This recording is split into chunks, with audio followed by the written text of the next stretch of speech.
welcome to Out of the Box, a show where we'll be going over different topics, discussions, or suggestions and explore the thoughts surrounding those ideas. The show is brought to you by our new Patreon over at the E-Vac Station Patreon, and will continue to do so as long as we're supported by viewers like you. So thank you for your support, and praise the sun.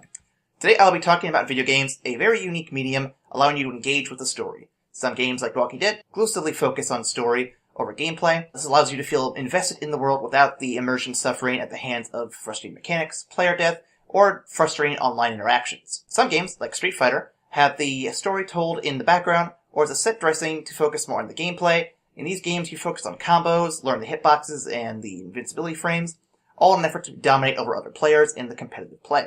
Then there are games like Dark Souls, which are brilliant and have amazingly elusive stories, but are buried under challenging gameplay and frustrating online interactions. So challenging, in fact, that it's been mentioned by many that they will actively avoid these games in this series because they're too hard. This brings up the question that some gaming outlets have actually tried to tackle since the phrase, "get good," has become a meme. Should Dark Souls have an easy mode?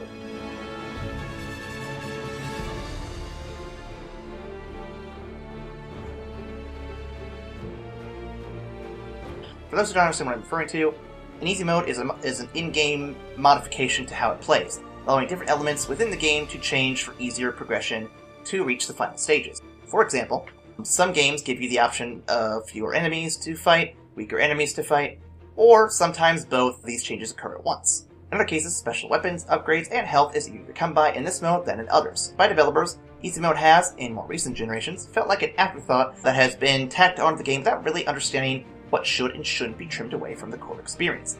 Similarly, by gamers as a whole, easy mode is looked at as a shameful experience of the game. Many gamers of a variety of ages view easy mode as a cheat that you aren't truly experiencing the game as it's intended. Alex Hutchinson, the designer of Assassin's Creed 3, is inclined to agree with those dissenters. Alex has made the comment in regards to easy mode, claiming, "Games have been ruined by easy mode." He gave the example that, if you have a cover shooter and switch to easy, you don't have to use the cover, and that kind of breaks your game. This is to say nothing of games where programmers don't code animations or faces correctly like in Assassin's Creed Unity, or massive visual glitches, for a time, ruin the experience of the game, but I digress. It is a fair case that if core aspects of the game, like cover shooters or counters and blocks in fighting games, can be ignored by the players, then perhaps the game is a little too easy, to the point where it's broken. As I earlier stated, it does seem like developers don't always have a full understanding of how to implement an easy mode in a game while retaining the feel of the game. However, the argument we're here to make today isn't to make games in their entirety easier, but to offer an easy option for new players, players with less skill, and players with less capability to play. Believe it or not, there are people out there in the world who love what video games can offer, but are limited by the ability to play in one way, shape, or form. Currently, video games can cost up to $60 at times, and it is perfectly reasonable that anyone who is able to drop that kind of money on the games and should be able to experience the product from beginning to end like a movie, book, comic, song, or whatever other form of entertainment you wish to enjoy.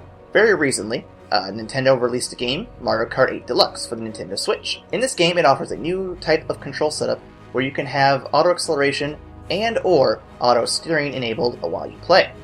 Essentially, the game plays a portion of the controls for you, so you can focus on the other many aspects of the actual race. Many gamers have been vocally against this implementation for these features, but these have been shot down by the developers, very influential game pundits, and the father of a young girl who suffered a stroke and is now able to play the game with her siblings. Jim Sterling at the Jimquisition on YouTube demonstrated while playing this game with both features turned on in an online match, coming in dead last to show that these features do not break the game on their own and will not guarantee you victory. You must actually put some effort into the play. And in the case of the 4-year-old girl named Molly, who suffered a stroke at a very young age, she was able to play the game with her family because she was able to steer the cart while the game accelerated for her. Her limited capability required this sort of feature to even exist. Her father, Keith, posted on Reddit thanking Nintendo for giving his daughter the option to play. Accessibility shown to be more important than difficulty. This kind of accessibility can even be seen in the original launch of the Nintendo Wii, where senior citizens were able to play games like Wii Sports that gave them some physical activity with some mental challenges to boot. Another noteworthy example would be the Mass Effect series, which offered up 2 difficulty options, story difficulty and gameplay difficulty, which allowed players to pick why they were even playing the game.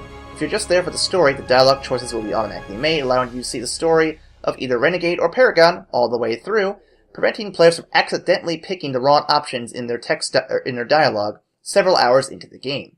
Deus Ex Human Revolution had similar options for difficulty, which were give me a story, give me a challenge, and give me Deus Ex. What I am proposing isn't that we offer easier modes to race through games. I propose that games need to offer more modes that allow gamers to play the way they want to play.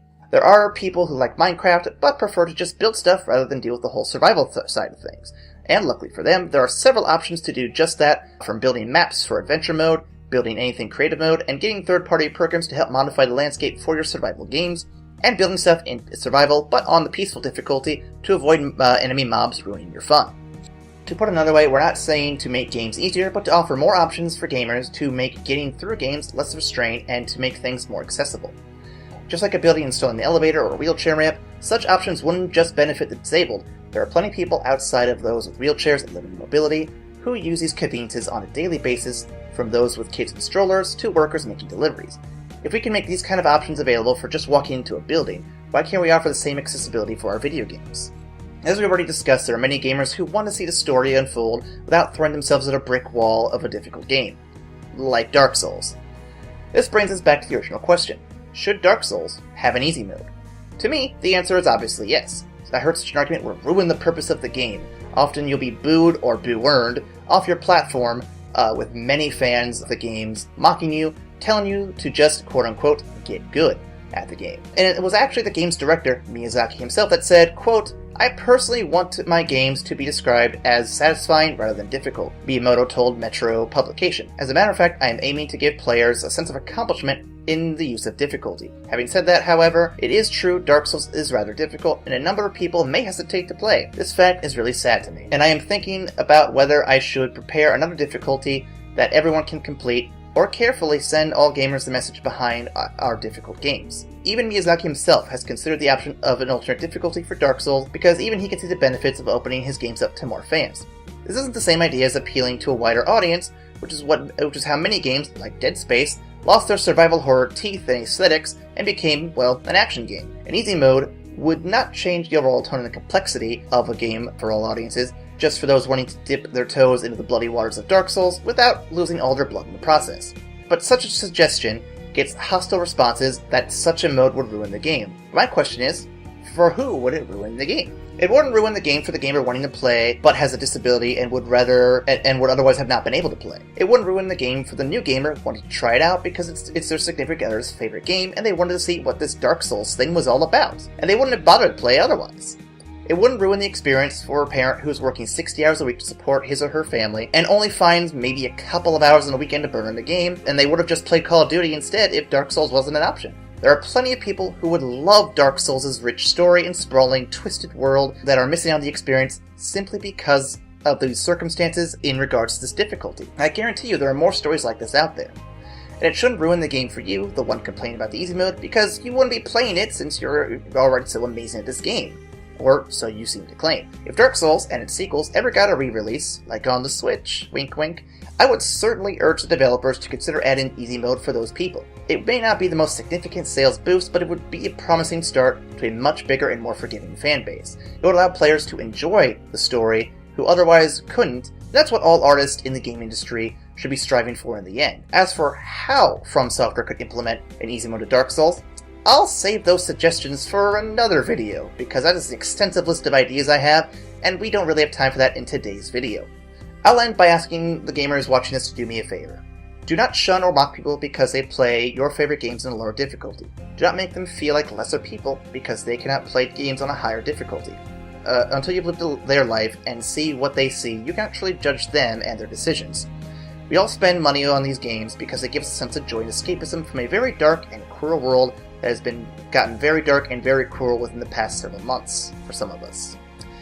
To that end, we should all be able to play the games the way we want, and no one can tell us that the way we're enjoying them is the wrong way. Thank you very much for watching this video, and again, praise the sun.